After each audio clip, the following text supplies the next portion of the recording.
பாருங்க, நீங்க இந்த நாட்டுக்கும் இந்த மண்ணுக்கும் சம்பந்தமே இல்ல பெரியார் சொல்லுவாங்க. அப்ப மார்க்சுக்கு என்ன சம்பந்தம் இருக்கின்றது, லெனினுக்கு என்ன சம்பந்தம் இருக்கின்றது, மாவோக்கு என்ன சம்பந்தம் இருக்கின்றது, விவேகானந்தருக்கு என்ன சம்பந்தம் இருக்கின்றது, காந்திக்கு என்ன சம்பந்தம் இருக்கின்றது? அப்ப பெரியாரை மட்டும் ஏன் ஒரு சிலை வைப்பதற்கு இவ்வளவு மோசமாக கொந்தளிக்கிறார்கள் என்றால், பெரியாருக்கும் அம்பேத்கருக்கும் சிலை வைக்கிறதுல ஈழத் தமிழர்கள் எதிர்க்கின்றார்களா அல்லது தமிழகத்தில் இருக்கிற சீமானுடைய அடிவருடிகள் எதிர்க்கின்றார்கள்? இலங்கையில் அன்று அம்பேத்கரை பெரியாரை பின்பற்றுபவர்கள் இங்கு தோன்றியிருந்தால் இவ்வளவு மனித உயிர்கள் பலியாகி இருக்கார். இந்த வன்முறை கலாச்சாரம் இங்கு உருவாகி இருக்கு.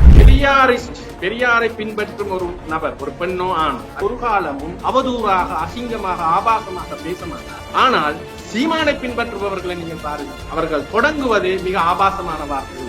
தமிழகத்துல முன்னெடுக்கப்பட்ட தமிழ் தேசியத்துக்கு ஒரு முற்போக்கு பங்கு இருக்குது. ஆனால் ஈழத்துல நாங்கள் சொல்கின்ற வடக்கு கிழக்குல தமிழ் தேசியம் மிகவும் பிற்போக்கானது, போலித்தனமானது, வலதுசாரி தன்மை கொன்றதுன்னு சொல்ல வாரீங்களா? தமிழ் தேசியமே இங்கு பேசப்பட்டது. இங்கு உண்மையிலே இங்கு பேசப்பட்ட தமிழ் தேசியம் ஒடுக்கப்பட்டவனுக்கான தமிழ் தேசியம் அல்ல, தமது ஆதிக்க அரசியலுக்காக ஒரு சைவ வெள்ளாளிய முதலாளித்துவ தமிழ் தேசியமே இங்கு பேசப்பட்டது. இங்கு ஒவ்வாறு சட்ட ரீதியாக அடிமையாக்கப்பட்ட ஒரு ஒடுக்கப்பட்ட சமூகத்தை சேர்ந்தவர். எங்களுக்கு கல்வி தடை செய்யப்பட்டிருந்தது, காணி தடை செய்யப்பட்டிருந்தது, பெண்கள் பாலியல் அடிமைகளாக வைக்கப்பட்டிருந்தார்கள்.